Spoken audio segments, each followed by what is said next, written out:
Rapunzel, from Grimm's Fairy Tales, by Jacob and Wilhelm Grimm. There were once a man and a woman who had long in vain wished for a child. At length the woman hoped that God was about to grant her desire. These people had a little window at the back of their house, from which a splendid garden could be seen, which was full of the most beautiful flowers and herbs. It was, however, surrounded by a high wall, and no one dared to go into it because it belonged to an enchantress, who had great power and was dreaded by all the world. One day the woman was standing by this window and looking down into the garden, when she saw a bed which was planted with the most beautiful rampion, and it looked so fresh and green that she longed for it. She quite pined away, and began to look pale and miserable. Then her husband was alarmed, and asked, "What ails you, dear wife?" "Ah," she replied, "if I can't eat some of the rampion which is in the garden behind our house, I shall die." The man, who loved her, thought, "Sooner than let your wife die, bring her some of the rampion yourself, let it cost what it will." At twilight he clambered down over the wall into the garden of the enchantress, hastily clutched a handful of rampion, and took it to his wife. She at once made herself a salad of it, and ate it greedily. It tasted so good to her, so very good, that the next day she longed for it 3 times as much as before. If he was to have any rest, her husband must once more descend into the garden. In the gloom of evening, therefore, he let himself down again, but when he had clambered down the wall he was terribly afraid, for he saw the enchantress standing before him. "How can you dare," said she with angry look, "descend into my garden and steal my rampion like a thief? You shall suffer for it." "Ah," answered he, "let mercy take the place of justice. I only made up my mind to do it for necessity. My wife saw your rampion from the window, and felt such a longing for it that she would have died if she had not got some to eat." Then the enchantress allowed her anger to be softened, and said to him, "If the case be as you say, I will allow you to take away with you as much rampion as you will. Only I make one condition. You must give me the child which your wife will bring into the world. It shall be well treated, and I will care for it like a mother." The man in his terror consented to everything, and when the woman was brought to bed, the enchantress appeared at once, gave the child the name of Rapunzel, and took it away with her. Rapunzel grew into the most beautiful child under the sun. When she was 12 years old, the enchantress shut her into a tower, which lay in a forest, and had neither stairs nor door, but quite at the top was a little window. When the enchantress wanted to go in, she placed herself beneath it, and cried, "Rapunzel, Rapunzel, let down your hair to me." Rapunzel had magnificent long hair, fine as spun gold, and when she heard the voice of the enchantress, she unfastened her braided tresses, wound them round one of the hooks of the window above, and then the hair fell 20 ells down, and the enchantress climbed up by it. After a year or two it came to pass that the king's son rode through the forest and passed by the tower. Then he heard a song, which was so charming that he stood still and listened.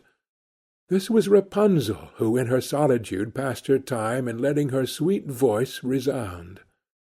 The king's son wanted to climb up to her, and looked for the door of the tower, but none was to be found. He rode home, but the singing had so deeply touched his heart that every day he went out into the forest and listened to it. Once, when he was thus standing behind a tree, he saw that an enchantress came there, and he heard how she cried, "Rapunzel, Rapunzel, let down your hair to me." Then Rapunzel let down the braids of her hair, and the enchantress climbed up to her. "If that is the ladder by which one mounts, I too will try my fortune," said he, and the next day, when it began to grow dark, he went to the tower and cried, "Rapunzel, Rapunzel, let down your hair to me." Immediately the hair fell down, and the king's son climbed up. At first Rapunzel was terribly frightened when a man, such as her eyes had never yet beheld, came to her. But the king's son began to talk to her quite like a friend, and told her that his heart had been so stirred that it had let him have no rest, and he had been forced to see her. Then Rapunzel lost her fear, and when he asked her if she would take him for her husband, and she saw that he was young and handsome, she thought, "He will love me more than old Dame Gothel does." And she said yes, and laid her hand in his. She said, "I will willingly go away with you, but I do not know how to get down. Bring with you a skein of milk every time that you come, and I will weave a ladder with it, and when that is ready I will descend, and you will take me on your horse." They agreed that until that time he should come to her every evening, for the old woman came by day. The enchantress remarked nothing of this, until once Rapunzel said to her, "Tell me, Dame Gothel, how it happens that you are so much heavier for me to draw up than the young king's son. He is with me in a moment." "Ah, you wicked child!" cried the enchantress. "What do I hear you say? I thought I had separated you from all the world, and yet you have deceived me." In her anger she clutched Rapunzel's beautiful tresses, wrapped them twice around her left hand, seized a pair of scissors with the right, and snip, snap, they were cut off, and the lovely braids lay on the ground. And she was so pitiless that she took poor Rapunzel into a desert, where she had to live in great grief and misery. On the same day that she had cast out Rapunzel, however, the enchantress fastened the braids of hair, which she had cut off, to the hook of the window, and when the king's son came and cried, "Rapunzel, Rapunzel, let down your hair to me," she let the hair down. The king's son ascended, but instead of finding his dearest Rapunzel, he found the enchantress, who gazed at him with wicked and venomous looks. "Ah!" she cried mockingly, "you would fetch your dearest, but the beautiful bird sits no longer singing in the nest. The cat has got it, and will scratch out your eyes as well. Rapunzel is lost to you. You will never see her again." The king's son was beside himself with pain, and in his despair he leapt down from the tower. He escaped with his life, but the thorns into which he fell pierced his eyes. Then he wandered quite blind about the forest, ate nothing but roots and berries, and did naught but lament and weep over the loss of his dearest wife.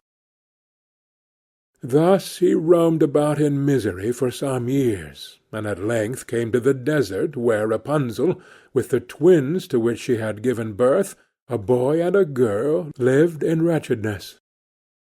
He heard a voice, and it seemed so familiar to him that he went towards it, and when he approached, Rapunzel knew him, and fell on his neck, and wept. Two of her tears wetted his eyes, and they grew clear again, and he could see with them as before. He led her to his kingdom, where he was joyfully received, and they lived a long time afterwards, happy and contented.